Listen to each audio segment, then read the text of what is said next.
Bonsoir, merci à toutes et à toutes, d'être présents ce soir. Désolé un peu pour les horaires fluctuants dans les informations que vous avez eues pour le film. Voilà, il y a eu un peu de retard sur la séance précédente, le film étant un peu long en plus. Voilà. En tout cas, merci d'être présents en nombre. On est ravis d'accueillir l'intervenant de ce soir, qui s'appelle Martin Moore, qui est spécialiste, bien sûr, du Sénégal, de l'histoire politique et mémorielle de ce pays, notamment au XXe siècle, qui a aussi signé un ouvrage spécifiquement sur Thiaroye, 1944, Histoire et mémoire. Alors Martin Moore est docteur en histoire, je crois, de l'École des hautes études en sciences sociales. Il est aussi anthropologue. Il a un doctorat d'anthropologie, je crois, de l'Université de Montréal. D'ailleurs, c'est peut-être intéressant de savoir qu'est-ce qui vous a amené ensuite à aller au Québec, au Canada pour cela. Il a travaillé donc sur Thiaroye, et donc ça nous paraissait important, 80 ans après ce massacre qui a eu lieu donc, le 1er décembre 1944, de revenir sur cette histoire tragique, qui a vu des soldats africains être tués par d'autres soldats français en 1944. Alors sur le nombre de soldats, bien sûr, il y a des questions qui se posent, mais en tout cas, ça a constitué un crime colonial assez évident. Et non seulement cet aspect-là, mais aussi la mémoire de ces événements a été très importante, d'abord au Sénégal, et cette mémoire continue d'être vivace dans ce pays. Et les questions qui se posent aussi par rapport à ce qui a été envisagé en France par rapport à cette histoire. Voilà, donc on est très heureux d'accueillir Martin Moore pour revenir sur ces événements et bien sûr sur cette mémoire. Et je le remercie encore d'être venu à Pessac pour cela. Merci beaucoup à toutes et à tous d'être ici présents, d'avoir bravé le froid bordelais. Merci beaucoup à Bruno Scherer et à l'Université populaire et au Festival de films documentaires de Talence de permettre la diffusion de ce film. Alors le propos était intitulé, l'intitulé c'était entre histoire et mémoire, mais je voudrais aussi rajouter culture et politique pour parler de ce film et de cet événement. Je vais plus d'abord effectivement prendre le prétexte de cette commémoration des 80 ans de cet événement et pour décliner un peu ces différents thèmes avec l'image qui est derrière moi, qui est, comme vous voyez, Campo dei Thiaroye, donc c'est la version italienne. C'est le film qui a été projeté en fait à la Mostra de Venise en 1988 et qui a obtenu un prix spécial du jury, qui avait été diffusé aussi cette même année-là au FESPACO, donc c'est l'équivalent un petit peu du Festival de Cannes africain.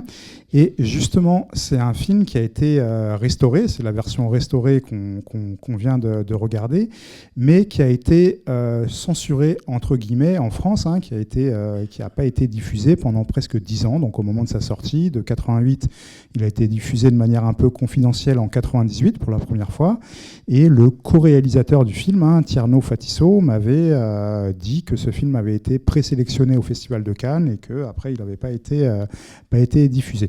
Je reviendrai dans une dernière partie un petit peu sur le film Camp de Thiaroye et sur les conditions de production et de diffusion et un petit peu aussi de ce qu'on peut dire de cette œuvre cinématographique, même si voilà, peut-être que c'est aussi au public de s'en emparer et moins à l'intervenant. Donc, pour commencer, il me faut, comme je disais et comme ça a été dit en introduction tout à l'heure, on vient de commémorer les 80 ans de ce drame, le 1er décembre 1944. C'est une occasion en fait de comprendre, il me semble, la perception ou en tout cas les ressentis d'une histoire partagée, d'une histoire franco-africaine, d'une histoire coloniale et d'une histoire franco-sénégalaise plus particulièrement. Tiaroy est un symbole extrêmement puissant de l'injustice coloniale, probablement moins par le nombre de morts, donc je vais aussi y revenir. Il y a beaucoup de débats autour de cet enjeu du nombre de victimes, que moi et d'autres historiens on situe entre 300 et 400.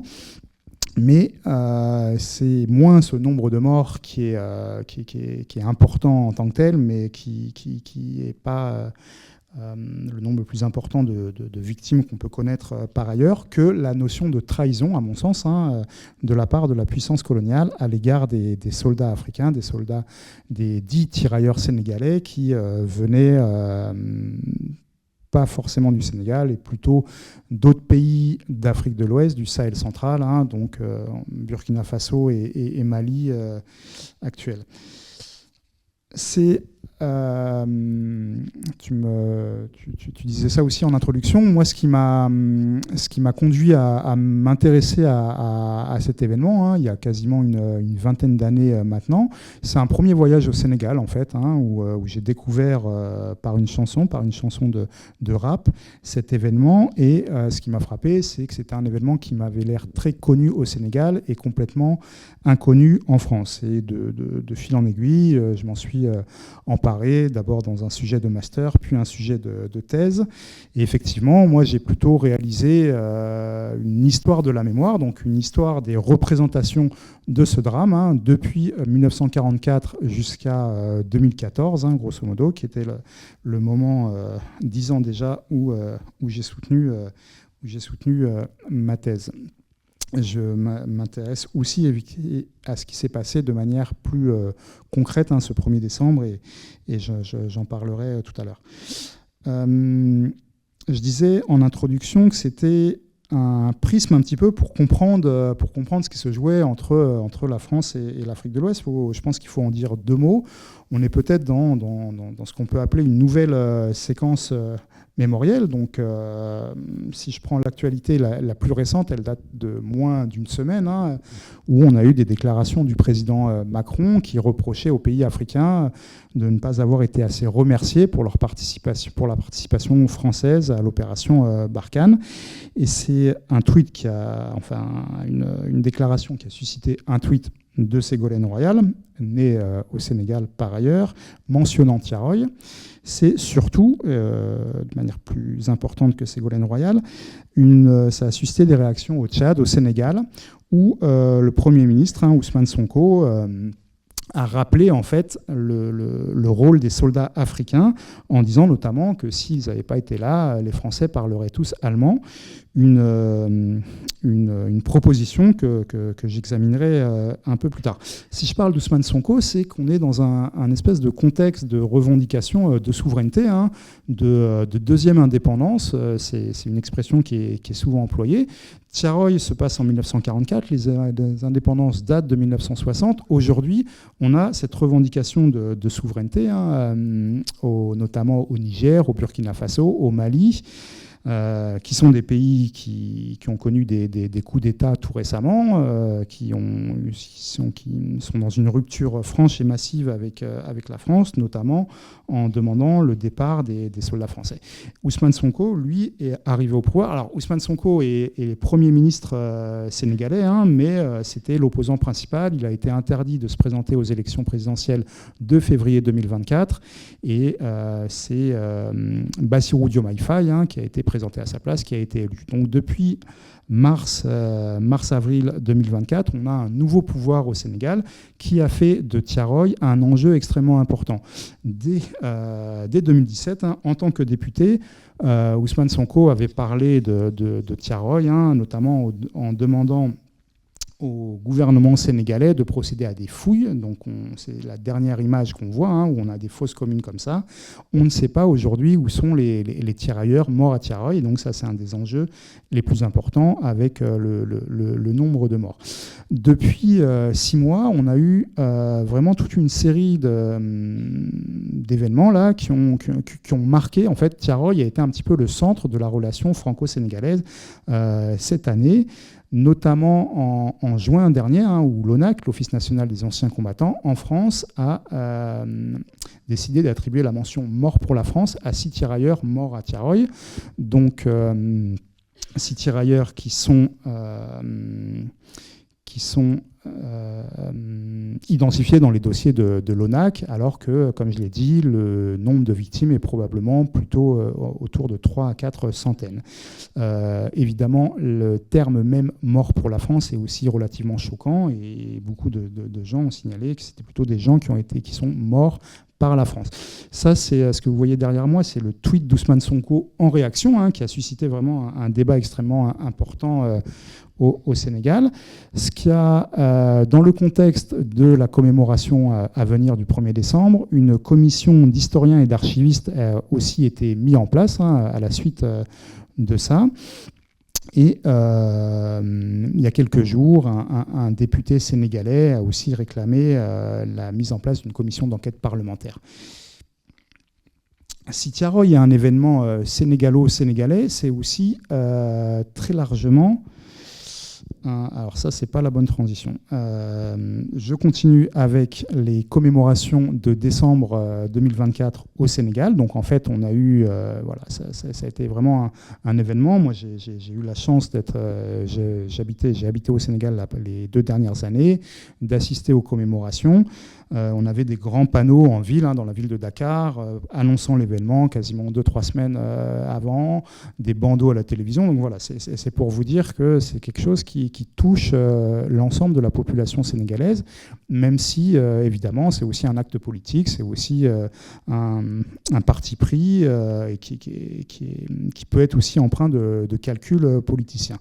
Le président Bassirou Diomaye Diakhar Faye a annoncé lors de ces commémorations 5 actes, donc la création d'un mémorial au l'honneur des tirailleurs, d'un centre de documentation et de recherche, des rues et des plaques, donc renommer un peu l'espace public. À Dakar, on a encore un boulevard du Général de Gaulle. Enfin, c'est un bréviaire de la Troisième République quand on est au centre de Dakar.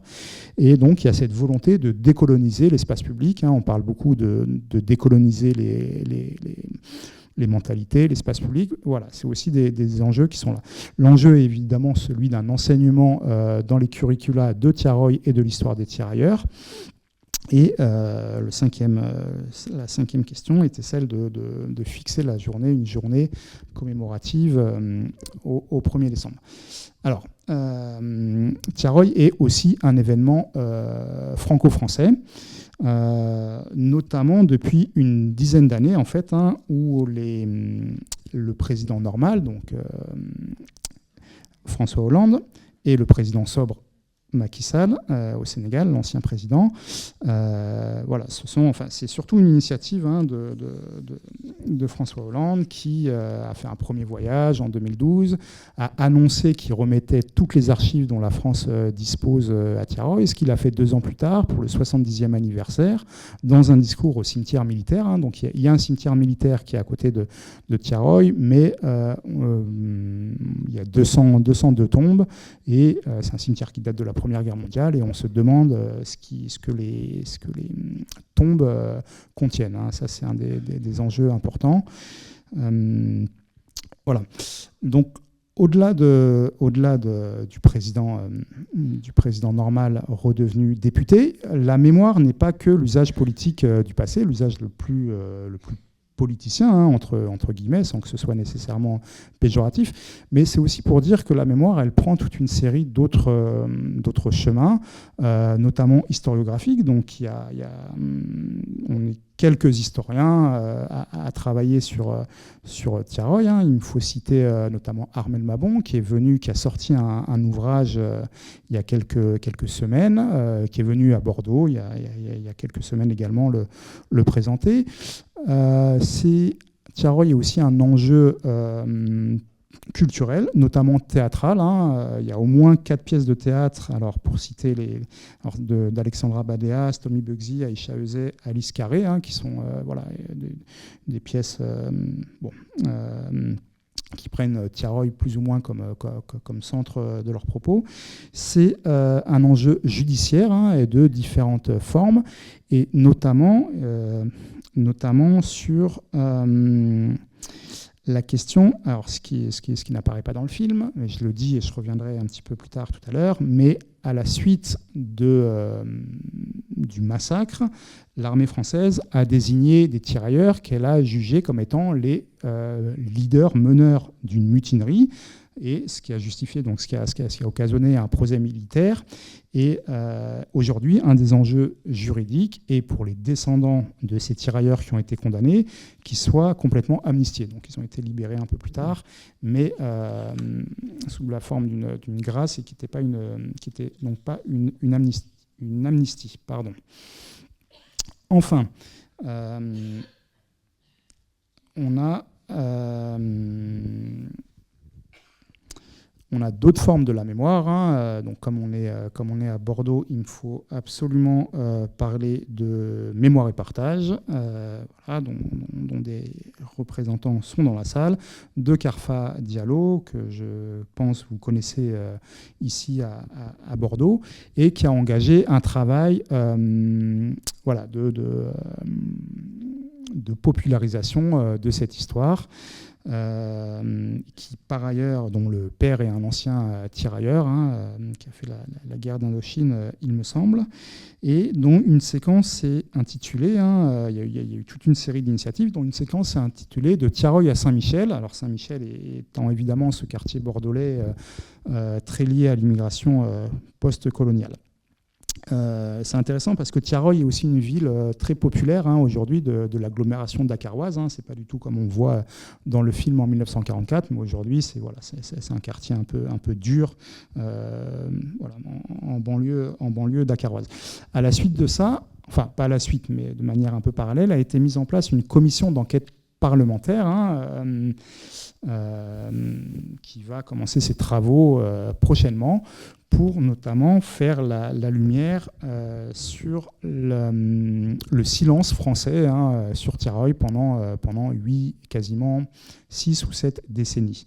Ce qui me semble important avec cette commission d'enquête parlementaire, c'est justement qu'elle soit parlementaire, à l'opposé en fait d'un rapport à la mémoire, et je pense au travail qui est fait par les commissions d'historiens. Donc il y a eu les commissions d'historiens Stora sur l'Algérie, la commission d'historiens Duclerc sur le Rwanda, une commission d'historiens sur le Cameroun, qui sont vraiment des volontés présidentielles et un peu des faits du prince. Donc le fait que la représentation nationale aujourd'hui s'empare d'un événement comme Tiaroy et essaye d'en faire quelque chose, ça me semble différent de ce rapport à la mémoire, de ce rapport au passé, qui est souvent décidé par un seul homme, tel que sont constituées les institutions de la Ve République.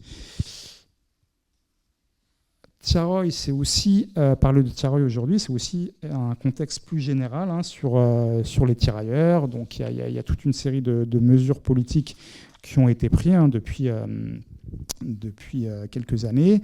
Il y a eu l'octroi de la nationalité française en 2017 à 28 tirailleurs. Il y a eu la fin de l'obligation de résidence pour bénéficier de l'allocation vieillesse, et donc permettant le retour de 9 tirailleurs il y a 2 ans de ça. Ça, c'est des initiatives qui ont été portées par Aïssata Seck, qui est la présidente de la Fondation pour la mémoire et l'esclavage, et qui est elle-même petite fille de tirailleurs. Donc, quand je disais que Tiaroy est un récit franco-français, ça engage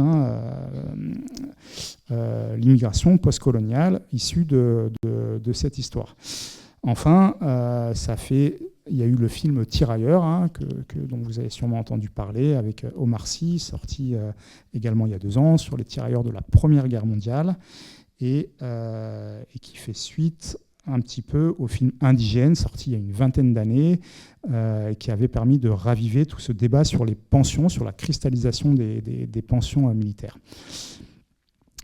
Donc cette histoire des tirailleurs sénégalais, elle doit se lire dans une longue durée.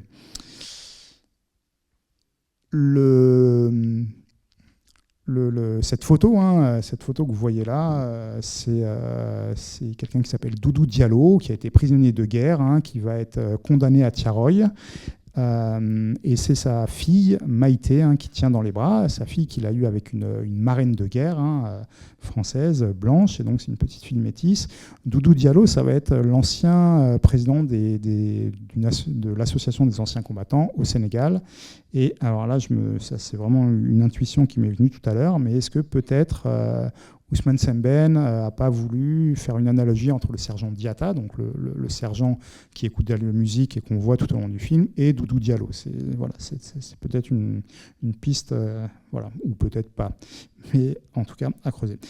Tout ça pour dire que cette question des tirailleurs, elle doit se lire, à mon sens, dans une longue durée. L'histoire de Tiaroy, le drame de Tiaroy, c'est quelque chose qu'on voit dans le film qui se déroule en quelques minutes. Tandis que l'histoire des tirailleurs, elle a quasiment un siècle, un peu plus d'un siècle d'existence. Donc les tirailleurs ont été créés par le gouverneur Louis Federme en 1857, dans le contexte de la disparition progressive de l'esclavage. L'abolition de l'esclavage dans les colonies françaises, c'est 1848. Et en fait, donc le processus de colonisation succède à cette période de la traite négrière. Et les premiers corps de tirailleurs sénégalais, les premières recrues, sont des anciens esclaves qui sont rachetés. C'est une la pratique de rachat. Donc l'armée française rachète aux anciens maîtres des esclaves avec un engagement de 15 ans. Voilà, donc on a cette création de ce corps. Il y a un bataillon qui est créé en 1857 à Saint-Louis du Sénégal. Et pendant toute cette période de la deuxième moitié du 19e siècle, les tirailleurs participent à la conquête coloniale, donc Dakar et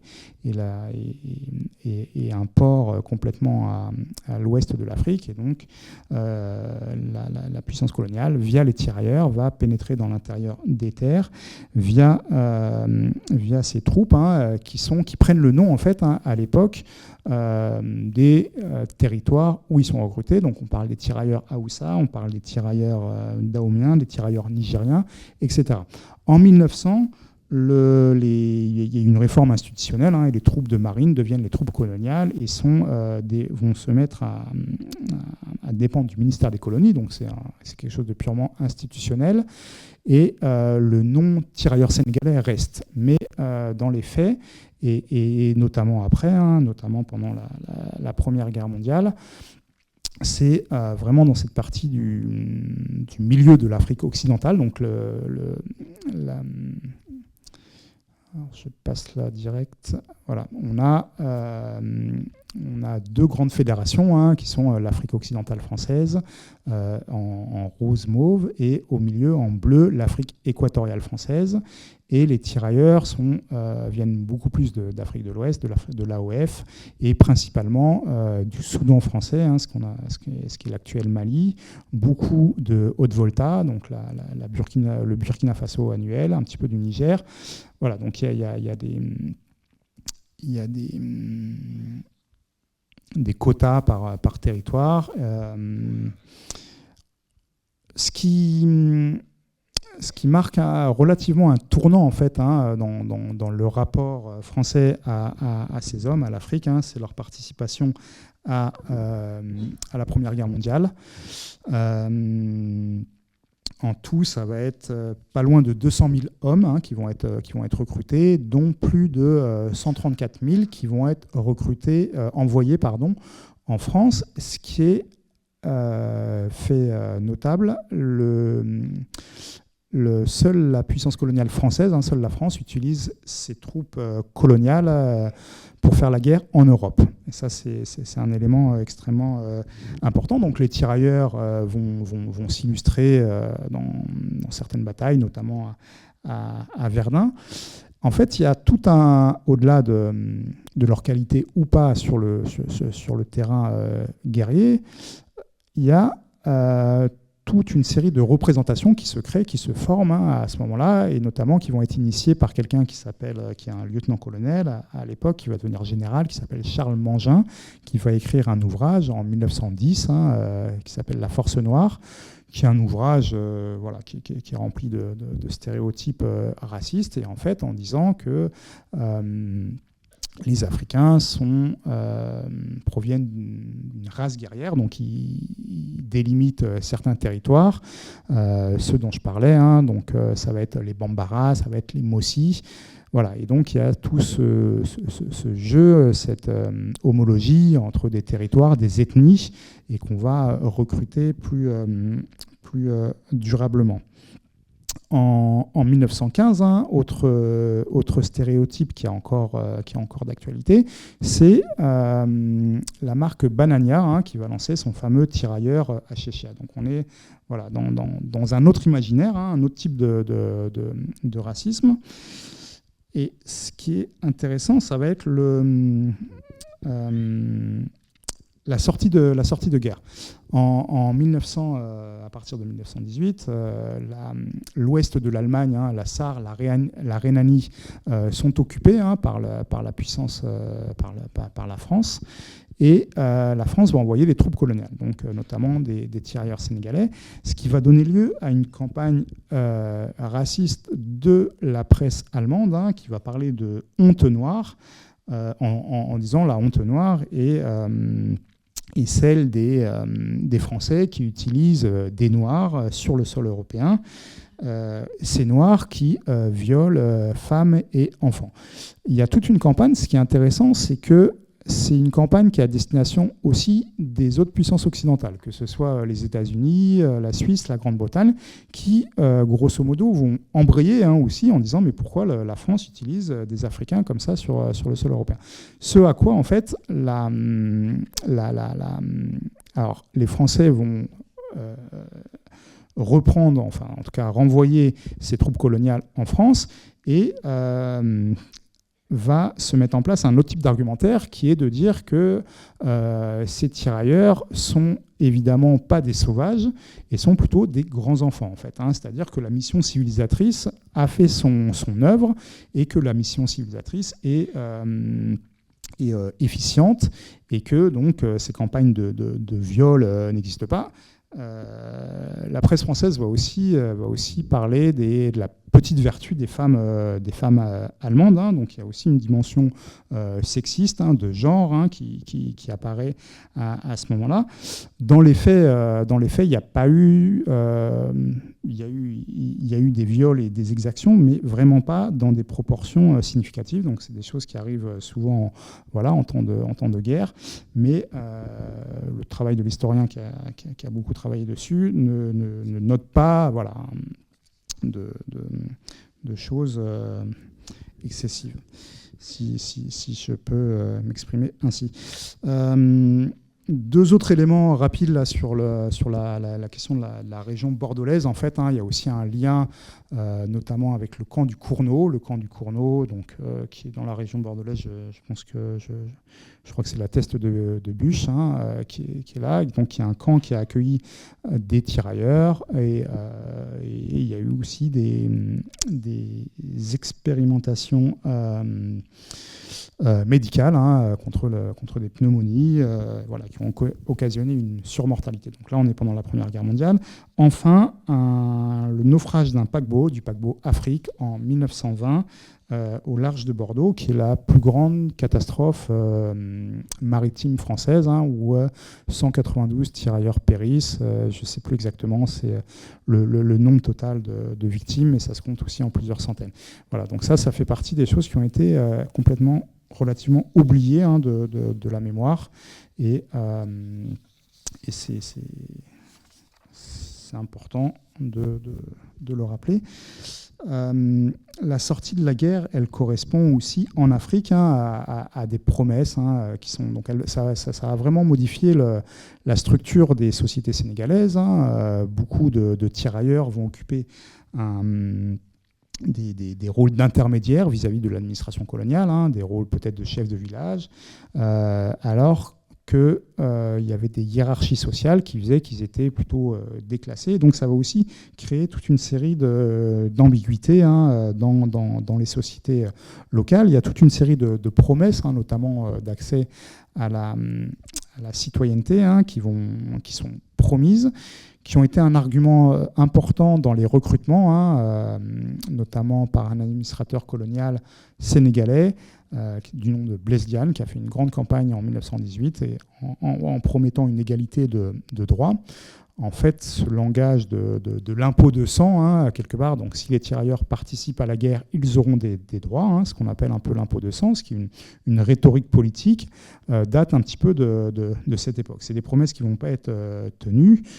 On va avoir une nouvelle loi liée à la conscription. Donc c'est un service militaire de 3 ans qui est lié, comme je disais tout à l'heure, à des quotas par territoire, avec des recrutements qui sont souvent forcés. Donc typiquement, on va dans un village, on dit qu'il faut 15 hommes, et c'est au chef de village de se débrouiller pour donner les 15 hommes, et souvent il le fait en fonction de ses propres enjeux. Donc on a des témoignages aussi où des fois des tirailleurs ont pu être recrutés parce qu'on prenait quasiment en otage des parents à eux, donc ils devaient se présenter au recrutement, et voilà.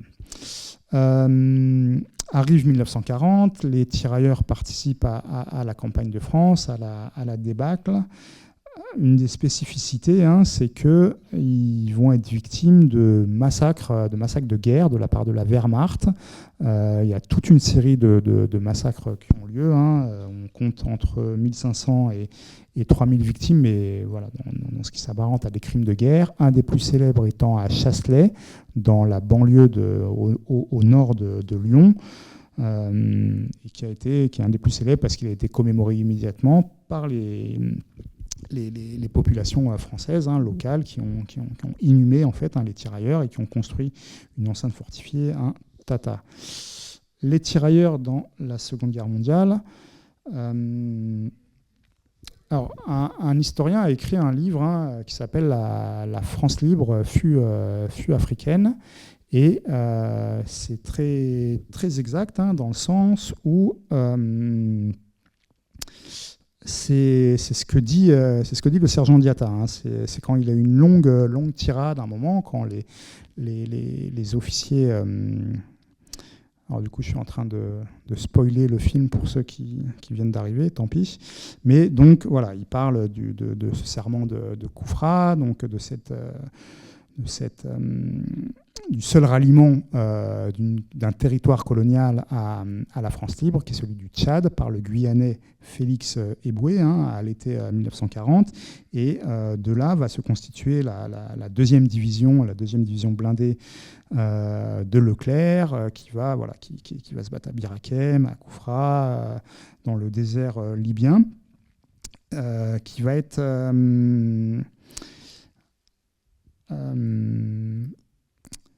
L'autre élément glorieux, assez glorieux en fait, de la participation des tirailleurs à la Seconde Guerre mondiale et le débarquement de Provence. Donc c'est deux opérations un peu distinctes. Je m'excuse, je ne suis pas historien militaire, là, c'est pas mon domaine de prédilection, mais à partir de 43, on a la remontée de l'Italie, on a la Corse qui est libérée, et à l'été 44, au 15 août, enfin le 15 août 1944 étant le début de l'opération Dragoon, on a ce débarquement de Provence qui fait suite au débarquement de Normandie en juin 44. Ce qui est un petit peu erroné là, dans le propos, là, si vous vous rappelez de ce que je disais d'Ousmane Sonko au tout début, de dire que ce sont les tirailleurs on parlerait tous allemand. Je pense qu'il y a aussi une sorte de cocorico africain, et sur le poids réel militaire en fait, de ce débarquement de Provence, qui est sous-estimé dans l'historiographie, qui est surtout qui est important sur le plan militaire, mais peut-être pas décisif. Je pense que ce qui est plus décisif, c'est le rôle de l'armée russe. Ce qui est important de dire, c'est que la majorité de ces troupes du débarquement de Provence proviennent d'Afrique du Nord, de tout l'empire colonial, donc du Pacifique, de Madagascar, mais très largement d'Afrique du Nord. dans une certaine mesure d'Afrique de l'Ouest, mais ce n'est pas la majorité. Le débarquement de Provence, il est assez intéressant parce qu'on a typiquement on a deux acteurs qu'on va retrouver pendant la guerre d'Algérie, qui sont Frantz Fanon, qui jeune Martiniquais, psychiatre, voilà, qui est un théoricien de la guerre de libération algérienne, qui s'engage et qui participe au débarquement de Provence. On a celui qui commande la 9e division d'infanterie coloniale, donc celle qui regroupe les tirailleurs sénégalais, celle qui libère la ville de Toulon, qui est pour le coup la bataille la plus sanglante de ce débarquement de Provence. C'est le général Salan, qui lui aussi, qu'on va retrouver lui aussi pendant la guerre d'Algérie, qui fera partie du putsch des généraux, voilà, contre le général de Gaulle. Ok, pas de problème. Alors, c'est mieux comme ça ? Fallait le dire avant, quoi, mais bon. Bon, je recommence pas. Mais... Voilà, alors le débarquement, la Seconde Guerre mondiale, elle est aussi, du point de vue des tirailleurs ouest-africains, elle reste importante dans les mémoires parce qu'il y a eu une opération de blanchiment. En fait, il y a eu 2 opérations de blanchiment. Donc, le mot veut bien dire... ce qui dit, c'est on a enlevé les troupes noires qui étaient dans l'armée à ce moment-là. Il y a eu 2 débarquements. Alors, il y a eu la 2e division en 1942-1943, 2e division blindée. Donc, il y a un seul noir qui va participer à la libération de Paris. Donc, c'est intéressant parce que le Diatta, dans le film, dit « Ah, mais ce sont ces tirailleurs qui ont libéré Paris ». Et en fait, il y a eu un seul soldat noir qui s'appelle Claude Madembassi, parce que c'était quelqu'un qui avait qui était originaire d'une lignée assez prestigieuse. Et donc, il a eu l'opportunité de rester dans l'armée dans l'armée à ce moment-là. Et le second blanchiment qui est plus connu, c'est l'armée de Delattre d'Assigny, donc Delattre de Tassigny, qui remonte la Provence, qui remonte le Rhône, le Rhin, et qui va aller jusqu'en Allemagne. Et à l'hiver 1944, on va enlever ces troupes noires parce que le calcul est un calcul politique de la part du général de Gaulle, qui est de mettre des résistants de la résistance intérieure, qui sont plutôt d'obédience communiste, et donc il faut les intégrer pour les contrôler dans l'armée régulière. Et on enlève du coup les tirailleurs parce qu'on n'a pas assez de matériel, voilà. Et que l'armée américaine limite aussi le nombre de soldats de l'armée française. Voilà, tout ça ne nous amène pas à Thiaroye, mais j'y viens. Les soldats de Thiaroye, en fait, là c'était une sorte de parenthèse, donc j'espère que je ne sais pas si c'était très pédagogique, mais les soldats de Thiaroye faisaient partie de la campagne de France de 1940. C'est ce qui est une défaite éclair de l'armée française. Et ces soldats vont passer leurs 4 années de guerre en captivité dans des Frontstalag. Donc les Stalag sont les camps d'internement de l'armée allemande, et le front désigne le front à l'extérieur du Reich. Donc là, ces hommes vont être faits prisonniers en France. Donc il y a plusieurs dizaines de camps comme ça de prisonniers. En 1940, c'est quasiment 70 000 prisonniers coloniaux qui sont faits prisonniers, dont 15 000 ouest-africains.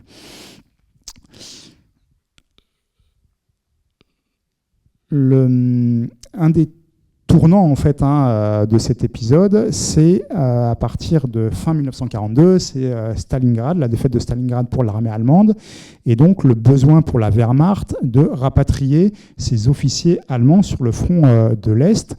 Et par contre-coup, en fait, ces officiers allemands qui gardaient les troupes coloniales en France vont être remplacés par des officiers français, ce qui, évidemment, est tout au mépris des conventions et des règles de la guerre, et ce qui va ajouter un sentiment d'humiliation pour ces hommes. Donc, un des des prisonniers les plus célèbres. C'est Léopold Sédar Senghor, qui est au deuxième rang à gauche, avec des lunettes, et qui est d'abord interné à Poitiers, et qui, de novembre 41 à février 42, va être interné à Saint-Médard-en-Jalles. Donc il y a un front de Stalag à Saint-Médard-en-Jalles. La médiathèque de Saint-Médard porte le nom de Léopold Sédar Senghor depuis 2017. Voilà. Alors il y a toute une série d'enjeux qui sont assez importants pour comprendre cette captivité, et notamment la question des marines de guerre, en fait, et tous les arguments qu'on entend dans les discours des officiers français dans le film, de dire que ces hommes ont été retournés par la propagande allemande, ils sont aussi, ça c'est des choses qu'on voit dans les archives, et on dit que les Allemands ont essayé de retourner à leur profit les tirailleurs, ce qui semble pas être le cas. Un enjeu, ça c'est pareil, c'est un petit pas de côté, mais c'est un enjeu à mon avis historiographique extrêmement important, c'est de comprendre en fait la participation de ces tirailleurs à la résistance intérieure. Et on a plusieurs indices, mais on manque un peu de travaux. Donc il y a beaucoup de tirailleurs qui ont réussi à s'échapper. Donc voilà, à voir s'ils ont participé à des réseaux de résistance, dans quelles conditions, etc. Donc les tirailleurs de Tiaroy, les tirailleurs qui vont se retrouver à Tiaroy début décembre 1944 à Dakar, font partie de ces prisonniers de guerre. Ils sont soumis à des travaux forcés, et ils ont le droit à une prime de captivité, une solde de captivité plutôt qu'une prime. Et en fait, c'est l'élément central dans la revendication des tirailleurs. J'y reviendrai un peu plus tard, mais ce que dit le film, que c'est un problème de taux de change, c'est pas du tout quelque chose qu'on voit dans les archives. Et ce qui apparaît dans les archives, c'est que ces hommes donc ont droit à une solde de captivité. Cette solde de captivité, elle doit être payée un quart à l'embarquement et 3/4 au débarquement en Afrique. Donc les tirailleurs proviennent de différents camps, les tirailleurs de Tiaroy. En l'occurrence, c'est 3 camps qui sont à Rennes, à La Flèche et à Versailles, qui vont être regroupés à l'été et puis à l'automne 1944. Ils vont être regroupés progressivement à Morlaix. Morlaix, c'est dans le Finistère. Et ils doivent partir pour l'Afrique. Donc c'est le premier contingent à être démobilisé et à regagner l'Afrique de l'Ouest, pour être libéré. On a en fait tout début novembre, c'est quasiment un peu plus de 2000 tirailleurs qui doivent rentrer.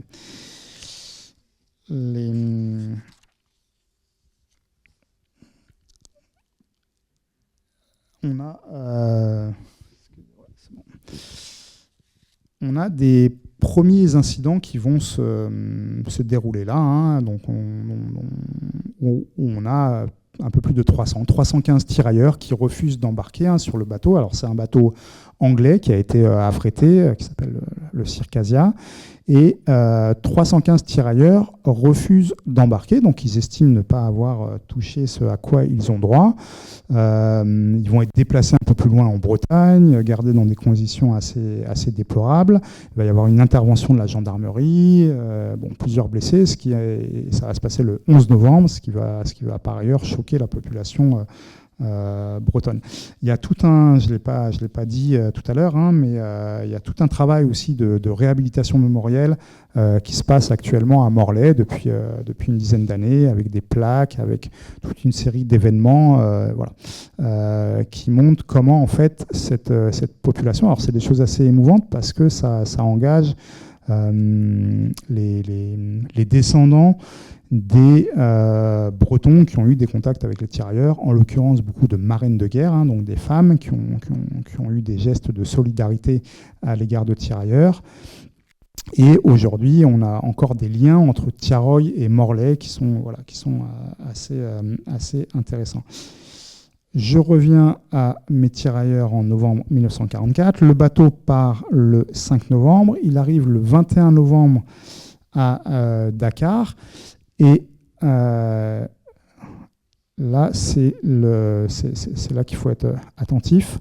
On va avoir une escale à Casablanca, en fait, hein, qui est extrêmement qui est décisive pour la suite du récit, pour la compréhension de ce qui se joue, où dans cette escale à Casablanca, une des archives qu'on a aujourd'hui à notre disposition va signifier que 400 tirailleurs descendent et ne remontent pas sur le bateau, ce qui est quelque chose qui paraît un peu surprenant. Donc des gens qui ont passé plusieurs années comme ça dans des camps, qui vont retrouver leur famille, et donc l'information est un petit peu étonnante. Ce qui est plus étonnant, c'est que le chef d'escadron qui accompagne les tirailleurs sur le bateau dit, lui, dans une autre archive, que l'escale à Casablanca se déroule sans incident.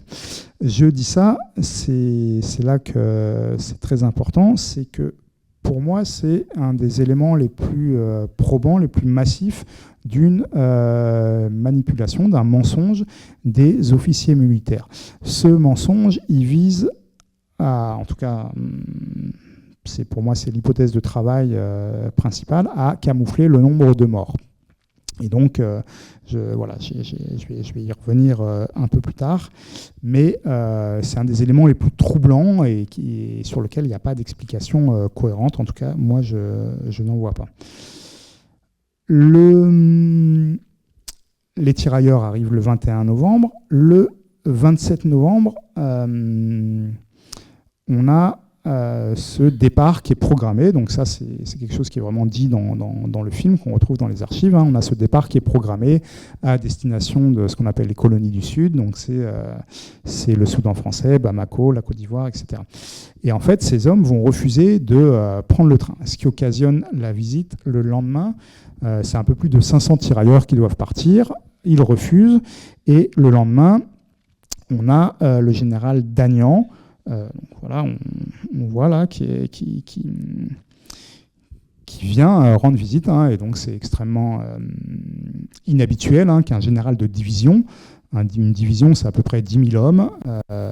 Voilà, donc c'est le général de division de la division Sénégal-Mauritanie, là pour que vous voyez un petit peu son grade. Hein.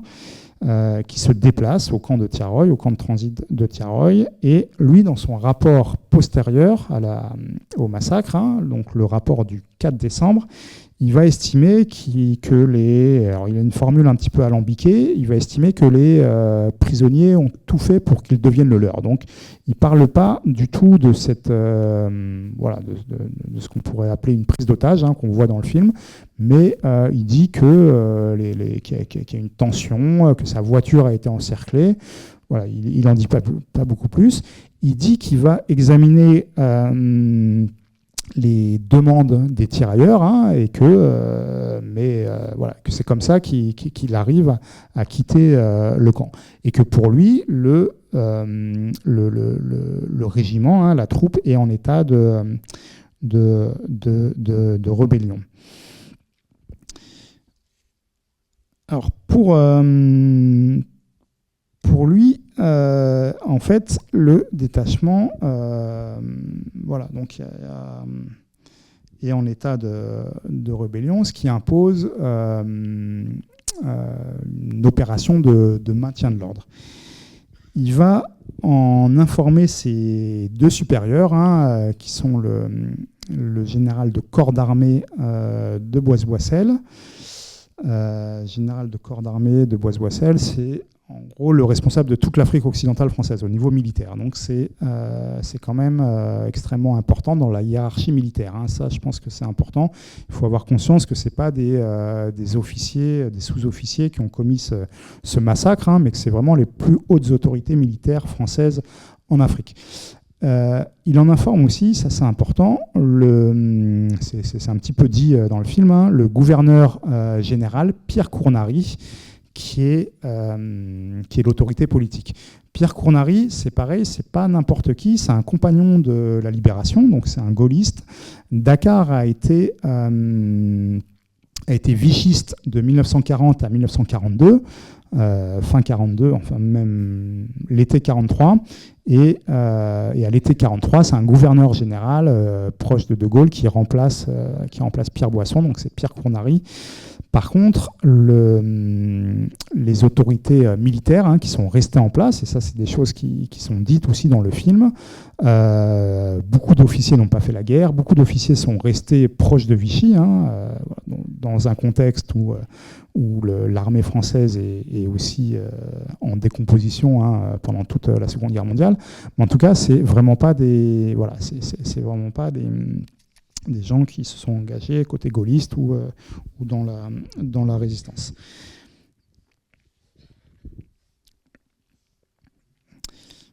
Donc le 28 novembre, hein, le général Dagnan repart, il informe ses deux supérieurs.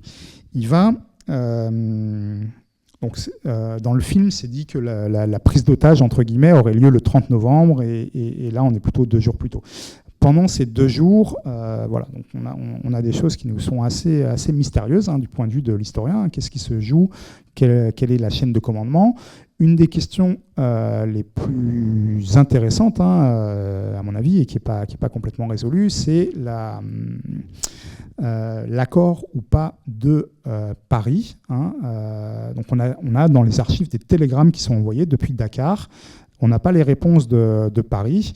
On a notamment un télégramme du 30 novembre, hein, donc la veille du 1er décembre, où on nous dit qu'il y a cette opération. On n'a pas la réponse dans les archives.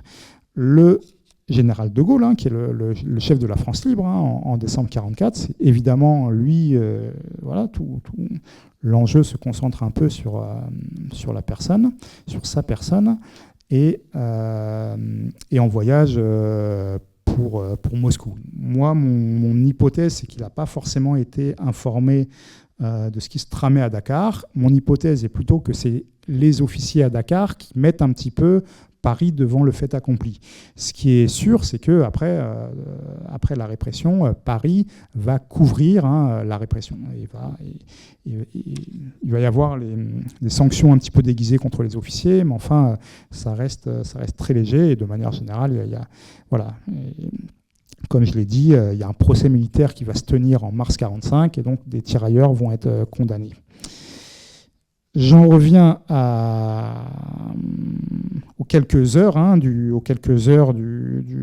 l'aube du 1er décembre.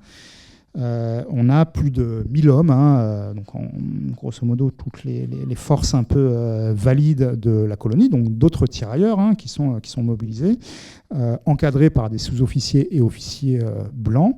Donc c'est plusieurs régiments. Ça implique des Holstraks, des automitrailleuses, différents pelotons. Et en fait, cette scène finale, hein, elle se déroule pas non plus comme ce que moi je vois dans les archives. C'est plutôt ces troupes encerclent le camp à l'aube. On réunit les tirailleurs, on les appelle, on les réunit sur une esplanade, hein, et en fait on va ouvrir le feu, notamment avec des automitrailleuses. Ça c'est ce que moi je déduis, hein, voilà. Mais c'est évidemment pas ce qui est énoncé dans les archives. Les archives vont plutôt expliquer qu'il y a un ordre de rassemblement et que les tirailleurs, certains sont armés, mais enfin on ne va jamais voir d'armes. Hein, donc c'est pour ça que tout à l'heure je parlais de mensonge. Hein, il y a vraiment il y a la notion d'un crime de papier. Hein. Il y a un crime de masse qui est commis à ce moment-là, mais après on ment dans les documents, on ment dans les archives. Hein, on fait tout pour couvrir ce qui vient de se produire. Donc les archives, les rapports vont parler d'une tension qui a lieu pendant 2 heures, et puis qu'un petit peu en bout de course, après plusieurs sommations, un officier procède à un tir, non pas par des automitrailleuses, mais par des cartouches, par d'autres tirailleurs, hein, et via des fusils, donc c'est pas exactement pareil, et qui ferait... Alors, et c'est là aussi qui ferait... Dans une archive, ça c'est un élément assez intéressant, dans une archive on a 35 morts, qui est le chiffre qui revient régulièrement, et donc ce fameux général Dagnan va dire qu'il y a eu 24 tués sur le coup, 11 décédés par la suite. Mais dans son même rapport du même jour, du 4 décembre, mais cette fois envoyé à une autre autorité, l'autorité militaire. Donc le premier rapport est envoyé à l'autorité politique. Hein, c'est un rapport qui se trouve aux Archives nationales d'outre-mer à Aix-en-Provence. Hein, donc c'est le ministère des colonies. Là, il minimise le nombre de morts. Hein, il va parler de 35. Et dans l'autre rapport, il va parler de 70 morts. C'est des rapports qui sont censés être identiques, hein, qui sont censés être copiés. Et en fait, c'est le seul élément qui change. Détail qui est suffisamment troublant, hein, donc c'est un rapport d'une 12aine de pages, pour que on imagine qu'il y ait encore une fois une manipulation de l'archive. On va avoir donc 48 hommes qui vont être arrêtés immédiatement après la répression. 34 vont être jugés sans qu'on ait de nouvelles des 14 autres. Hein. C'est des choses qui disparaissent un petit peu des archives. Ils vont être condamnés à des peines de 1 à 10 années de prison, à des dégradations, pour des faits d'outrage, de rébellion armée. Encore une fois, on dit que ces hommes étaient armés, mais rien n'apparaît. On dit que certains possèdent une photo d'Hitler, rien n'apparaît. Aucun des tirailleurs du service d'ordre n'a été blessé. Et en fait, quand on lit l'ensemble de ces rapports des officiers, sous-officiers, on a vraiment toute une série de contradictions. Un des officiers qu'on soupçonne être le tireur, via les automitrailleuses, il y a un trou pendant 2 heures dans son rapport, donc on peut supposer que c'est le moment où il a fait ouvrir le feu. Ce qui est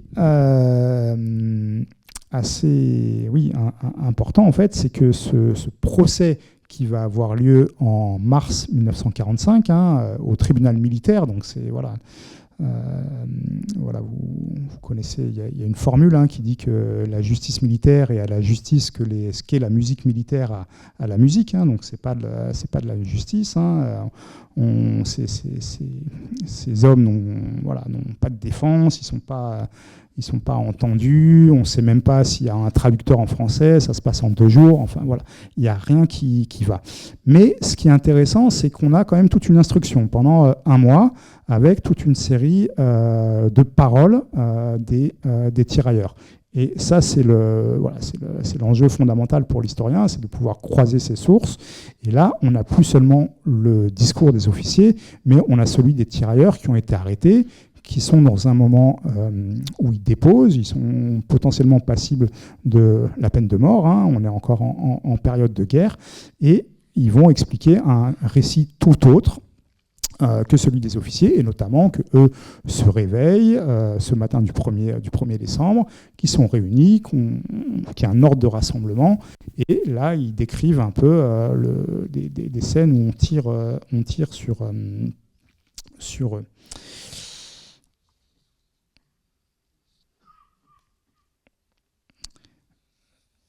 Évidemment, ça pose aussi une question de... donc si on part toujours sur cette idée que les officiers les officiers français ont réuni ces hommes et ont ouvert le feu sur un groupe réuni, donc sur une foule compacte, et non pas sur des gens qui auraient été désignés, jugés et qui auraient été exécutés. Mais là, c'est vraiment, on a cette notion un petit peu de crime de masse, de pas de distinction sur le nombre de morts. Ça pose la question du pourquoi. Comment des officiers qui sont, j'ai parlé de Dagnan et de Boisse-Boissel, donc qui sont des officiers en fin de carrière, en arrivent à un tel acte. Et là, il y a une question que moi, j'ai pas résolue, parce qu'il y a une part vraiment complètement irrationnelle. Il y a la possibilité de spolier les soldes, de vouloir détourner l'argent. Ça, c'est un motif qui peut être envisageable. Dans le film, on dit qu'à Dakar, on n'a pas l'argent pour les payer, et donc c'est pour ça qu'on essaye de baisser le taux de change. Alors, le taux de change, encore une fois, je ne pense pas que ce soit le vrai motif. Moi, je ne vois pas ça.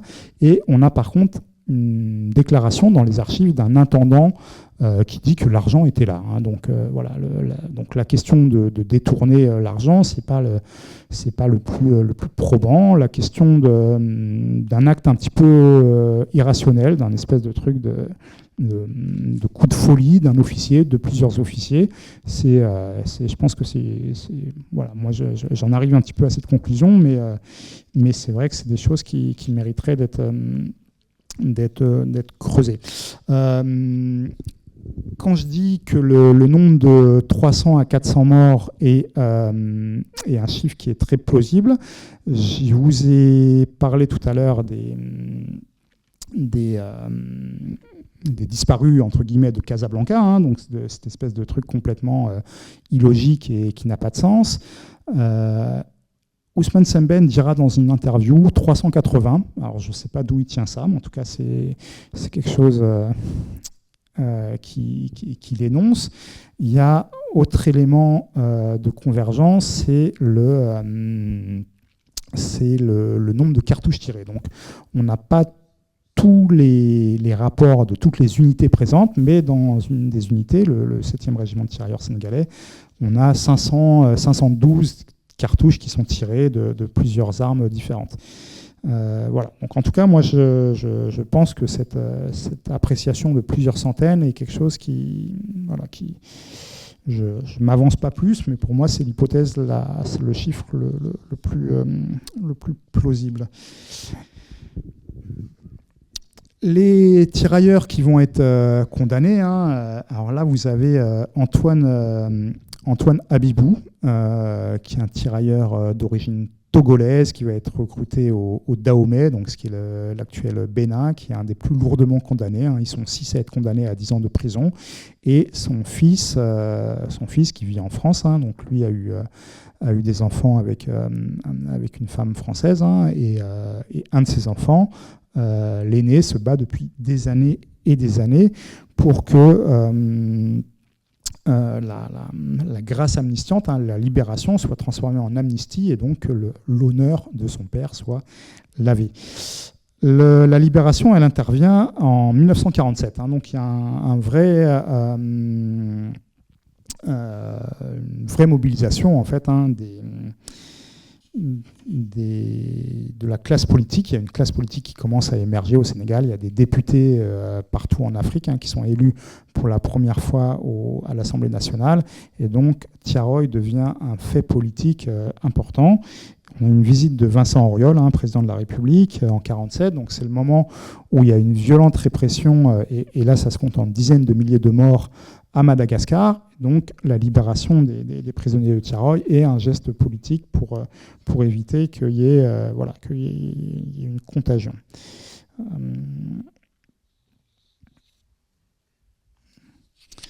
Un des premiers à s'emparer en fait de cet événement. Ce qui est intéressant avec Thiaroye, donc on a ce fait historique, mais très rapidement, ça devient un fait de mémoire. Donc il y a un souvenir qui se constitue dans l'espace public, si on peut dire. C'est un fait politique et c'est un fait culturel. Vous avez là le poème de Léopold Sédar Senghor, qui fait paraître ce poème en 1948 dans le recueil Ostinoir, qui est le recueil qui dédie à la guerre, donc à la Seconde Guerre mondiale. Donc je l'ai dit tout à l'heure, Léopold Sédar Senghor a été tirailleur lui-même. Il s'est fait naturaliser français pour passer l'agrégation de grammaire. Il est probable, j'en dirai un mot un peu plus tard, mais qu'à un moment, dans le film, il y a un échange entre le capitaine Raymond et le sergent-chef Diatta, et Diatta qui lui répond « Mais moi, jamais je ne me ferai naturaliser, je garde je reste sénégalais. » Il est probable que ce soit une pique qui soit adressée de la part de Sembène à Senghor. Le recueil Ostinoir est voilà, tout entier tourné vers la Seconde Guerre mondiale. Ce poème est daté de décembre 1944, mais on ne sait pas s'il a été écrit. En tout cas, Senghor prend soin de le dater voilà, pour montrer un petit peu sa réaction à chaud. Il est probable aussi que ce poème soit plus à destination en fait, de la société française, pour rappeler le sacrifice de ces hommes, qu'à destination d'un public africain. En 1945, Senghor est arrivé dans l'entre-deux-guerres, donc père de la négritude, courant littéraire important de l'entre-deux-guerres. Il arrive à la fin des années 20 à Paris. Ce courant de la négritude, c'est ce qui promeut avec Césaire, avec Léon Gontran-Gamas. Il est professeur de lycée avant la guerre, et en fait en 1945 il va rentrer à l'Assemblée nationale via un autre homme politique sénégalais, Lamine Gueye, à la commission consultative des colonies. Je suis plus sûr de voilà, mais ce qui doit discuter un petit peu du rôle futur de l'Empire, et il va être élu député un peu plus tard, et après président. C'est le premier président de la République sénégalaise en 60. Je vais y venir. Mais ce poème, en fait, il n'est pas forcément, c'est pas forcément le plus important pour comprendre la constitution d'un souvenir de Tiaroy en Afrique de l'Ouest.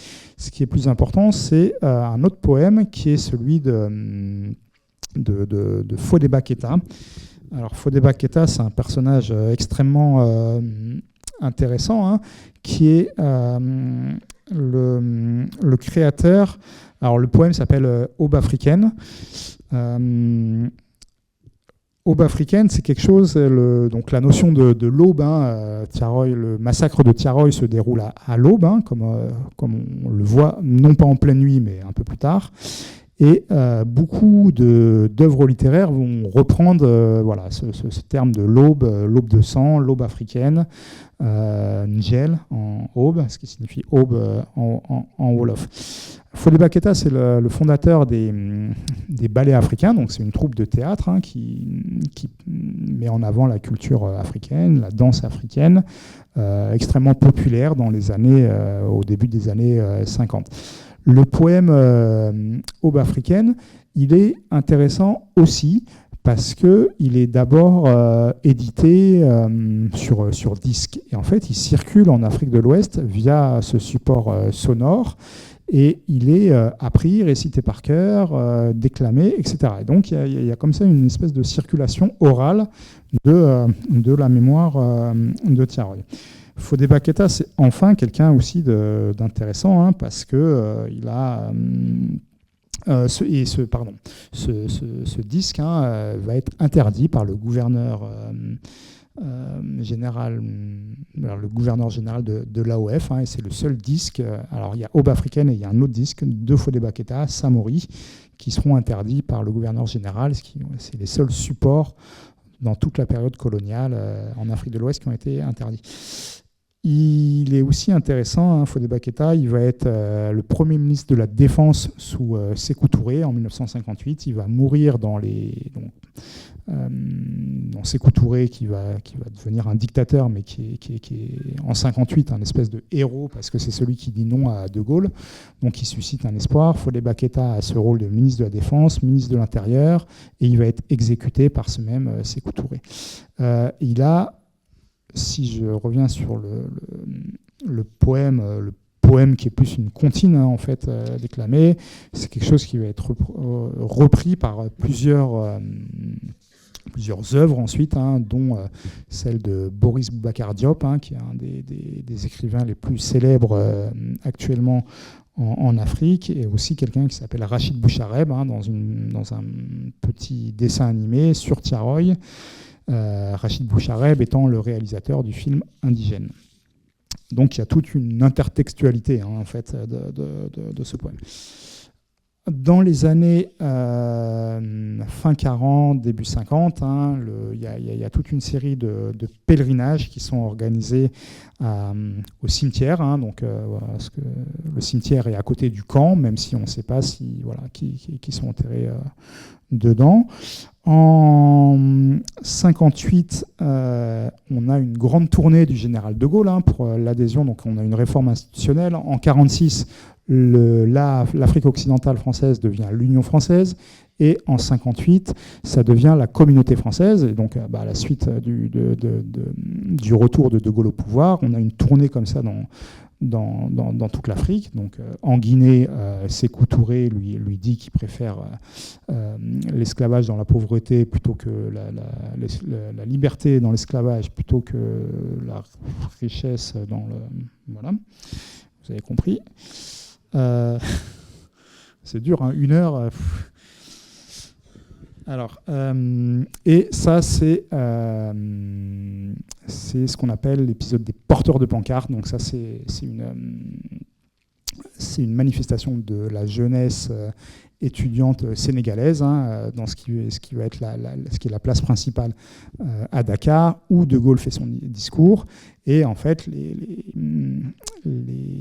ces militants lui parlent de la guerre d'Algérie, de la guerre du Cameroun et de Tiaroy. Donc, voilà, pour dire que ce discours, cet événement de Tiaroy, 15 ans après, 14 ans après 1944, c'est quelque chose d'extrêmement vivace, et c'est quelque chose qui est utilisé politiquement, qui est vraiment un ferment des mobilisations, des luttes pour l'indépendance. Ce qui est intéressant, c'est que après l'indépendance, Tiaroy va continuer au Sénégal. Moi, j'ai plutôt travaillé sur le Sénégal. Je pourrais moins parler des autres pays de l'Afrique de l'Ouest, mais ça va avoir cette même fonction. Notamment, le 1er décembre 1963, donc 1 an avant, il y a une crise politique entre les deux têtes de l'exécutif sénégalais, Léopold Sédar Senghor, qui est président de la République, Mamadou Dia, qui est président du Conseil. Senghor va éliminer Dia, et le 1er décembre 1963, il y a des élections législatives et présidentielles, et il y a une grande répression du nouveau pouvoir politique sénégalais indépendant. L'indépendance a eu lieu en 1960, et qui fait plusieurs dizaines de morts à Dakar. Et en fait, les militants vont dire, en 1944, De Gaulle faisait tirer contre les Africains, en 1963, Senghor fait tirer des Sénégalais contre les Sénégalais. Et en fait, pendant toute cette période, des années 60, 70, 80, il y a une vraie opposition à la figure de Léopold Sédar Senghor, de la part, notamment via le théâtre. C'est ce qu'on appelle le front culturel, et c'est via la culture qu'on mobilise toute une série de référents historiques, qu'on s'oppose à Senghor, et qu'on mobilise dans ce cadre-là le souvenir de la répression. Voilà. Alors, pour conclure, j'en viens au film, enfin. Donc, Ousmane Sembène, Alors, il me faut dire un petit mot quand même avant. C'est un film qui est effectivement réalisé par Ousmane Sembène et Tierno Fatisso. Tierno Fatisso, je crois que c'est son seul film, donc il a été vraiment ramené sur le projet par Sembène. Il y avait eu un projet avant qui a avorté pour des histoires pas très nettes, notamment financières. Mais donc, au début des années 80, Sembène récupère le projet de film Kantiaroy. Sembène est né en 1923 en Casamance, à Ziguinchor. C'est une région qui est très enclavée, en fait. Là, faut que je revienne rapidement à la carte, c'est intéressant. Je ne sais pas si vous voyez là, mais au Sénégal, il y a une division qui est là, un petit pays qui s'appelle la Gambie. Alors il y a plusieurs façons de le qualifier. Certains disent le suppositoire gambien. Mais c'est une région, c'est une bande de terre de 50 km, qui est une ancienne colonie anglaise et qui est aujourd'hui anglophone. Et en dessous, en fait, c'est la région de la Casamance, et donc qui a été toujours rétive au pouvoir central, où il y a eu des velléités d'indépendance jusqu'à aujourd'hui, une espèce de conflit larvé. Tout ça pour dire que Sembène est issu de cette région et que lui-même a cette image de rebelle, très très jeune. Il va quitter l'école. Alors je sais pas s'il n'a pas giflé un instituteur blanc il y a une espèce de légende un peu reconstruite comme ça. Et il va s'engager en 1943 dans l'armée coloniale. Il va faire 3 ans comme tirailleur. Il dira ensuite que la guerre lui a tout appris. Alors il reste en Afrique, plutôt au Niger apparemment. C'est pareil, c'est un enjeu aussi de comprendre cette trajectoire de Sembène comme tirailleur. C'est pas tout à fait clair. Il va partir à Marseille immédiatement après-guerre. Il va s'engager comme docker au port. Donc ça, il va travailler un métier physique. C'est pas très clair non plus s'il est adhérent du PCF ou uniquement sympathisant, mais en tout cas il est très, très proche. Il est militant à la CGT et c'est aussi un autodidacte qui écrit plusieurs romans. Et puis réalisateur, parce qu'avec toute cette idée que finalement, lui fait des films sociaux, en tout cas des livres ou des films, et veut délivrer un message social à destination de son peuple. Il va partir se former à Moscou, et après les indépendances, il va réaliser... et donc il va passer derrière la caméra. Kantiaroy sort en 1988, donc Sembène a déjà 65 ans. Il a réalisé au moins 5-6 films avant, dont un film dont il faut dire un mot, qui s'appelle Emitai. Emitai, ça veut dire le dieu du tonnerre en diola. Donc le diola, c'est la langue du sergent Diatta aussi. Je pense que c'est pas anodin que le sergent Diatta soit diola, soit ici de Casamance. Et le récit du village radié détruit par l'armée française, qu'on voit dans le film, le village des Phoques, est quelque chose de vrai, qui s'est passé en 1942, je crois que c'est ça qui est dit. Et c'est quelque chose qui fait l'objet d'un autre film de Sembène qui s'appelle donc Emitai. Dans les années 70-80, il est vraiment en opposition. Il fait partie de cette gauche semi-clandestine. Donc il y a quand même une liberté de parole, de discours, de ton qu'on n'a pas forcément dans d'autres pays d'Afrique à cette époque. On a un président relativement autoritaire, Senghor, à l'inverse de l'image qu'on s'en fait parfois en France, d'un président humaniste. Il y a toute une série de travaux là, qui sont en train d'émerger sur justement la gauche du Parti socialiste, la gauche sénégalaise, qui a beaucoup été dans la clandestinité. Et c'est des choses qui doivent être continuées à être travaillé, mais c'est vrai qu'il y a une vraie dichotomie entre l'image qu'on a de Senghor en France, hein, ce président poète, etc., versus un président quand même assez relativement autoritaire, et donc qui fait notamment interdire un film de Semben, hein, Tiedo, pour une histoire de double consonne, voilà, donc qui est vraiment un prétexte. Le film Kantiaroy sort voilà, dans les années 88. Senghor n'est plus président de la République, c'est Abdou Diouf. Et le film va être réalisé, produit, à la fois par le Sénégal, l'Algérie et la Tunisie, et ce qui était une vraie volonté de la part de Semben, que ce soit un film produit en Afrique et sans l'aide de la France. Et bien au contraire, les Français, Semben l'a déclaré plusieurs fois, vont tout faire pour gêner le tournage, notamment en faisant tourner des hélicoptères et en empêchant que les tournages se fassent. Voilà. On a, je l'ai dit au tout début, ce film qui va être à moitié censuré en France, en tout cas censuré, c'est pas exactement le terme, enfin qui va être non projeté, non diffusé. Ça serait intéressant de comprendre comment on a pu, voilà, s'il y a des traces de ça.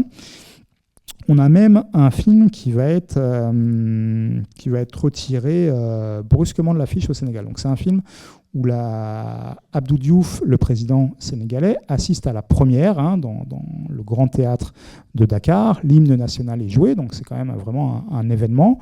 Le film fait relativement un carton. On voit ça dans les journaux, dans les quotidiens. Là, tous les jours, il est projeté. Il y a beaucoup de débats. Et puis, quasiment du jour au lendemain, il est retiré des affiches. Moi, plusieurs militants sénégalais de l'époque m'ont dit que probablement, peut-être, sous pression de l'ambassade de France. On a un communiqué aussi de l'armée française à ce moment-là qui dénonce les exagérations du film. Voilà, peut-être, alors, dernière slide sur la question. Finalement, ce qui me semble assez intéressant, mais ça c'est aussi chacun qui s'approprie l'œuvre comme il veut, c'est ces questions de ces relations entre histoire et œuvre culturelle, avec toute une série en fait d'erreurs. J'ai pas d'autres mots, mais c'est pas le bon mot.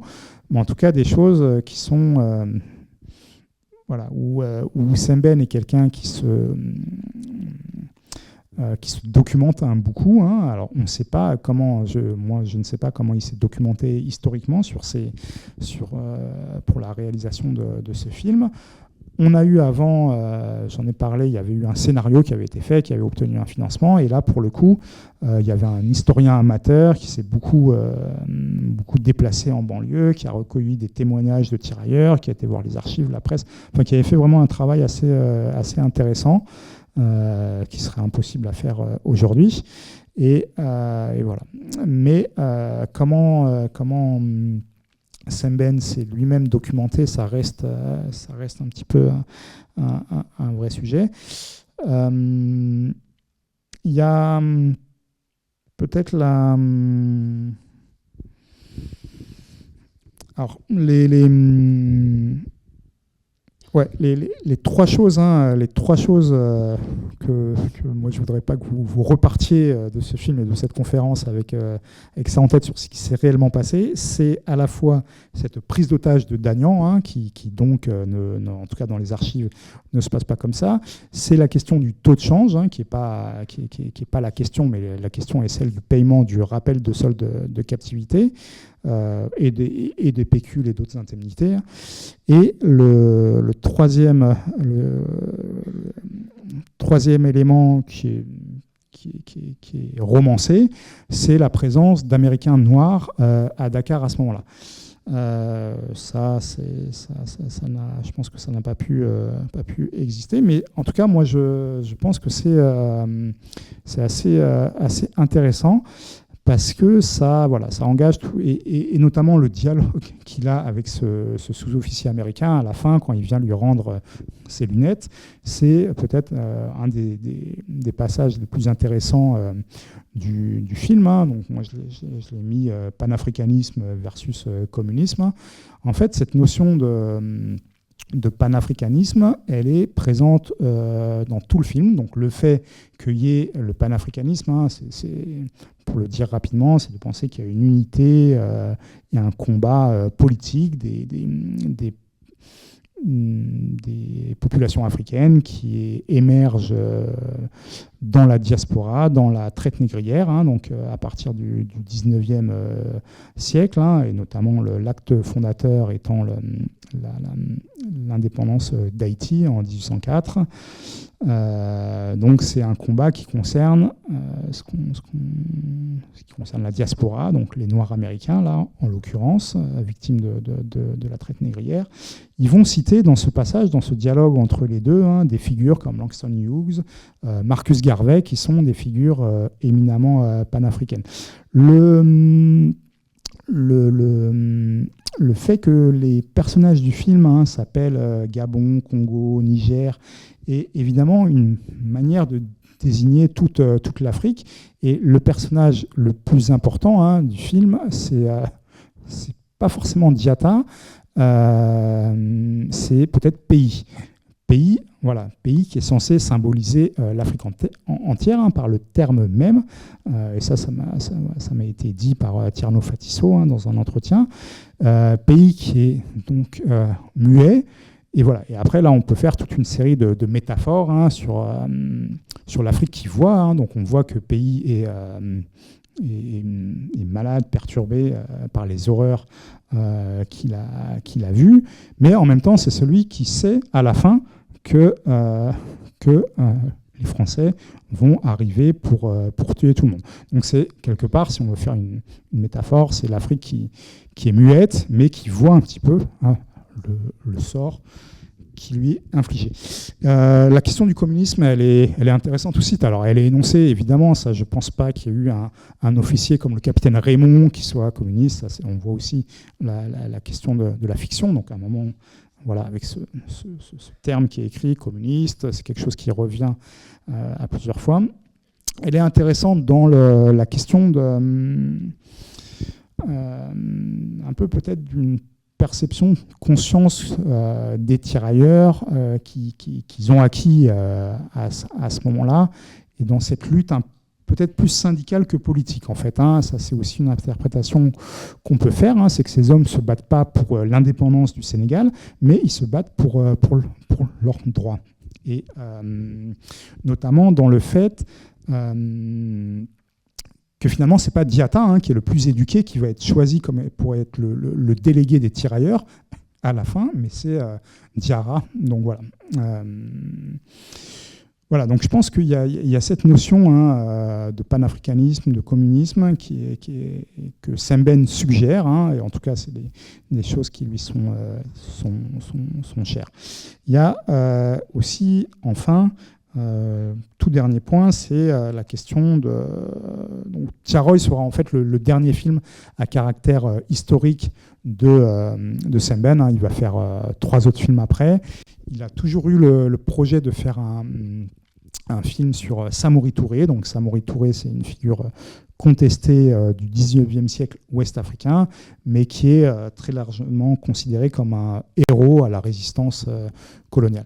Donc il y a cette notion aussi de vouloir créer des référents, des héros africains, qui est importante chez Sembène. Ce qui est intéressant, ça j'en ai pris conscience en préparant un petit peu cette conférence, c'est qu'on a des voix, on a des figures, on a des personnages, et on a aussi cette semaine qu'on n'a pas dans les archives. On a cette semaine du 21 novembre au 1er décembre, donc on voit cette mise en tension, on voit comment les tirailleurs vivent, hein. on pourrait faire toute une série de voilà, le rapport aux femmes qui est important, le rapport aux populations, voilà, avec le rapport de Diatta et sa famille, ce milieu social des officiers coloniaux qui est très présent à Dakar. Mais moi, je pense que la grande force du film de Sembène, c'est celle-ci, c'est d'avoir mis un petit peu des noms, des visages parmi les tirailleurs, ce qui est complètement absent en fait de l'archive coloniale. Donc ça c'est la grande richesse de l'œuvre culturelle qui entre vraiment en dialogue avec l'archive. Voilà, je m'arrête ici avec cette dernière diapo qui est donc une histoire inoubliable, Tirailleurs 44, qui est une fresque qui avait été peinte, quelque chose sur presque une vingtaine de mètres sur les rues de Dakar au début des années 2000. Voilà, merci beaucoup à vous.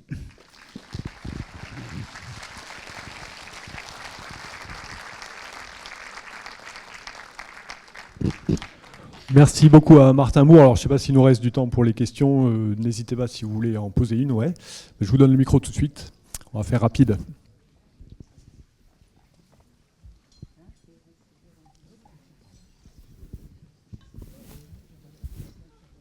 Oui, excusez-moi, je voudrais savoir, qu'en est-il du massacre des phoques qui est évoqué dans le film, dans lequel seraient morts les parents du sergent-chef et qui aurait été perpétré par l'armée vichiste pour récupérer du ravitaillement? C'est quelque chose qui est très peu documenté, mais qui a, semble-t-il, vraiment existé, qui est lié à la question de l'impôt, et donc l'impôt par la récolte, l'impôt de riz, où le gouvernement vichiste a effectivement procédé à un massacre. Je ne m'avance pas plus sur la manière et sur un bilan, mais c'est un fait qui semble-t-il, a bien eu lieu et qui fait l'objet d'un film spécifique de Sembène. Le film s'appelle Emitaï, et donc avec des choses intéressantes aussi sur le lien entre De Gaulle et Pétain, et en montrant bien que pour les populations africaines, il n'y a pas de différence, quoi. Alors, est-ce qu'il y a d'autres questions, réactions dans la salle? Oui. Je vous amène le micro. Merci. Oui, j'ai 3 questions. Il y avait combien de personnes dans ce camp au départ? C'est la première question. La deuxième, c'est est-ce que ce film est largement connu au Sénégal? Est-ce qu'il passe régulièrement à la télévision? Et j'en avais une troisième. Je l'ai oublié. C'est pas grave. Alors, tout l'enjeu est celui-là. Sur les archives sont très floues en fait sur le nombre de tirailleurs. Donc j'ai parlé de 2000 qui devaient embarquer, 315 qui refusent d'embarquer. On a un chiffre de 1200, 1280, 1300 ces 3 chiffres reviennent continuellement dans les archives et de manière suffisamment floue en fait pour que ce soit suspect. Alors je le dis parce que voilà, moi c'est mon hypothèse principale, c'est qu'on est sur des fabriques de faux documents, et potentiellement il y a plutôt 1600, 1700 tirailleurs qui sont présents à ce moment-là. Et Sembène est une figure. Sembène, son surnom, c'est l'aîné des anciens. Il est c'est la figure culturelle au Sénégal par excellence, plus ou autant que Senghor. Le film est diffusé parfois à la télé. Il est disponible sur YouTube. Mais après, il y a il y a la problématique du cinéma au Sénégal. Donc, il y a quelques cinémas qui ont réémergé là depuis quelques années, mais il n'est peut-être pas plus diffusé que ça, quoi. Oui, la question des archives est extrêmement sensible. Les archives françaises ont été officiellement transmises. Qu'en est-il? Est-ce que on peut imaginer qu'il y a une partie des archives qui est restée plus ou moins délibérément dans un arrière-coin. Ça, c'est ma première question. Je vais faire comme le monsieur, mais j'en ai que deux. Et la deuxième question, c'est où en est le dialogue scientifique entre historiens français et historiens sénégalais, ou d'autres pays d'ailleurs, sur la question des tirailleurs. Parce que je crois que c'est peut-être une clé, c'est peut-être par là aussi qu'on peut renouer les dégâts qui sont faits dans la relation franco-africaine qui se dégrade de jour en jour avec des déclarations intempestives. Merci. Déclaration plus qu'intempestive, tout à fait. Alors sur les archives de 2014, c'est des archives qui ont été remises par François Hollande, qui a déclaré qu'il remettait toutes les archives dont la France dispose pour ce drame. C'est des archives qui ont été, qui ont commencé à être exploitées au Sénégal. Par une commission qui finalement n'a pas rendu ses conclusions, donc de manière un peu curieuse, par manque de volonté politique. Je pense que ce n'était pas du tout à l'agenda du précédent président. Il y a le président de cette commission d'archives qui est décédé. Il y a eu plusieurs événements comme ça, mais en tout cas le travail côté sénégalais a été pas très bien fait. Ces archives ont été remises au goût du jour là, sous le nouveau président, donc depuis quelques semaines, quelques mois. Il y a une commission d'archivistes et d'historiens qui a été nommée depuis l'été 2024, donc qui a eu accès à ces archives. Moi, il me semble que c'est des archives qui sont... Enfin, j'en avais vu par bruit de couloir. Je ne crois pas qu'il y ait des choses très explosives, mais la question que vous posez, c'est effectivement celle de savoir s'il y a d'autres documents qui dorment dans des, je ne sais pas où, potentiellement au ministère des Armées. Moi, j'ai pas d'éléments, je sais pas. Sincèrement, c'est des choses qui sont dites, et notamment, il y a eu le démantèlement d'une base militaire française en 2010-2011. Et l'idée était que des archives auraient été conservées depuis 1944 jusqu'à 2010, ramenées en France et non réintroduites dans le circuit archivistique. Moi, je suis un peu sceptique sur ces questions-là, et notamment, si on part de l'idée qu'il y a un crime de masse extrêmement violent et qu'on a tout fait pour cacher des choses, je trouve que c'est un peu contradictoire d'avoir cette idée que malgré tout, il y a quand même des archives qui nous diraient la vérité, qui seraient quelque part. Mais il y a une commission d'historiens d'archivistes qui est venue en France, donc à l'automne, juste avant les commémorations du 1er décembre.